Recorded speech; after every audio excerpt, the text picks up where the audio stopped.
What's up guys, my name is Nishit Tarantula. In this video we will talk about black holes. They are pretty interesting celestial objects. Most of you might know about black holes. So let's first of all talk about their formation. When black holes are formed by massive stars.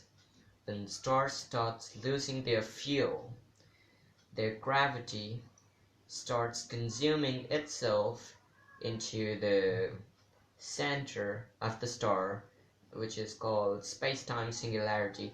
Everything is concentrated at the center, and due to that high gravity, the star compresses into a small region of space, and there's an explosion, and there forms a black hole. Black holes, as its name suggests, it's black. But why is it black? Because it have a huge gravity. Why? Because you know about stars, they have enormous gravity. So when you compress anything, suppose it's mud pen, you might have studied that when you have a mass which is widespread in a certain area, its surface area is too much, so it will give low pressure, or it will apply low pressure on the surface. But as you compress it, or as you decrease its surface area into something small, it will apply more pressure on the surface. You might have seen people who lives in regions like Greenland or something, which is so icy, or Iceland. They wear shoes which have great surface area. That causes low pressure on the ground, and if you used normal shoes in those area, your legs are gonna go deep in the snow. That's same here. When the star compresses, its mass gets concentrated at a certain area, and that causes the curvature of space-time. I've made a video on general relativity. I want to tell you that when I'm gonna study more about general relativity, like Einstein's field equation, I'll make a video on that, a brief video. So you might have heard of space-time, a fourth-dimensional entity, where there are 3 dimensions of space, and the other one, which makes it 4th dimension, is of time. Einstein's general relativity suggests that when there's a mass, it curves the space-time. So when the mass compresses at a small region, there'll be a great pressure applied on the space-time, and therefore there will be a high curvature in space-time, and that causes the enormous gravity of black holes.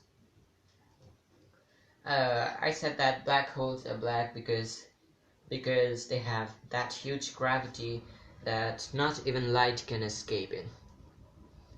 You know about Michelson and Morley experiment, which was basically to find the existence of ether, and that experiment was considered as the most famous field experiment.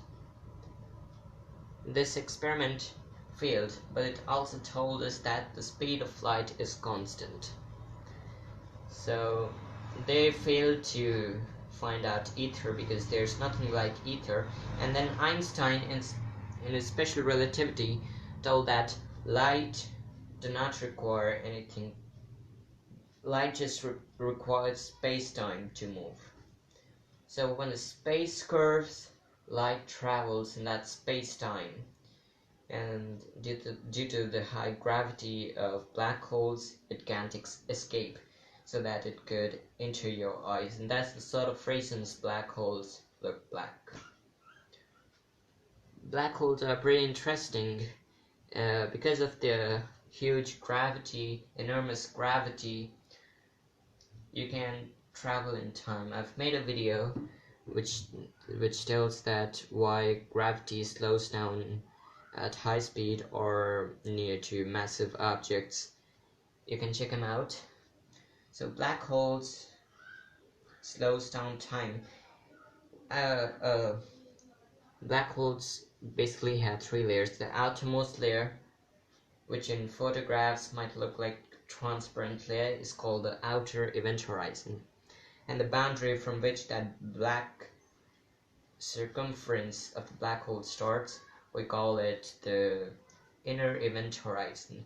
And the point at the center of the black hole where the gravity is infinite, we call it the space-time singularity.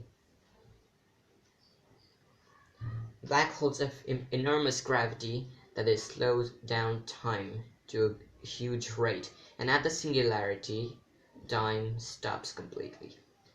No one knows what happens if you fall into a black hole. Some people suggest, Einstein's general relativity suggests that there's something called white hole, which is opposite to the black hole. Suppose here's our universe, and it's a black hole. If something enters in, it comes out from a white hole, where every laws of physics are opposite.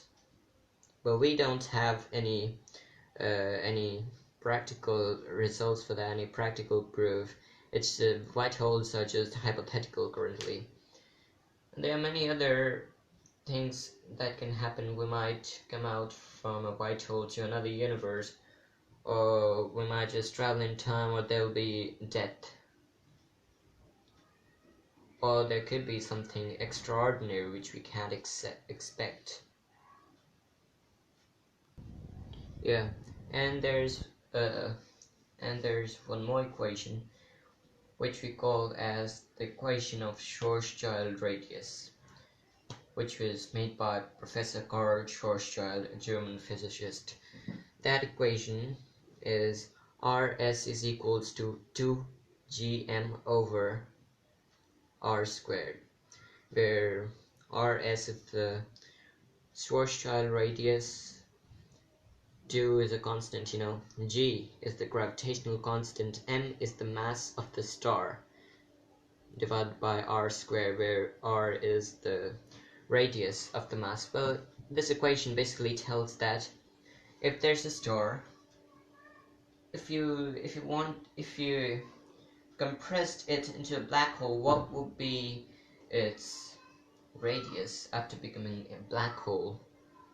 The radius, if you compressed Earth to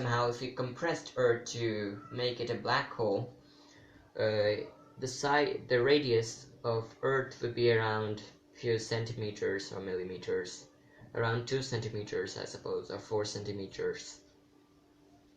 But this is not possible because Earth don't have anything to lose like fuel.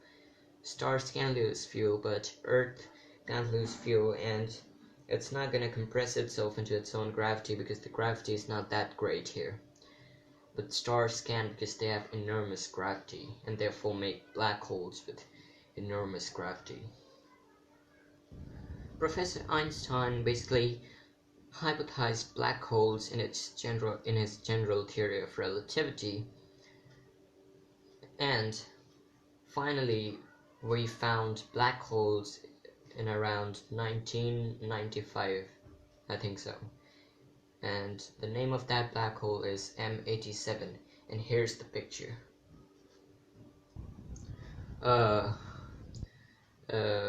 When I'll make my video on general relativity and Einstein's field equations, I will give you a brief information about black holes, their mathematics, how they work, everything, when I'll study Einstein's field equations.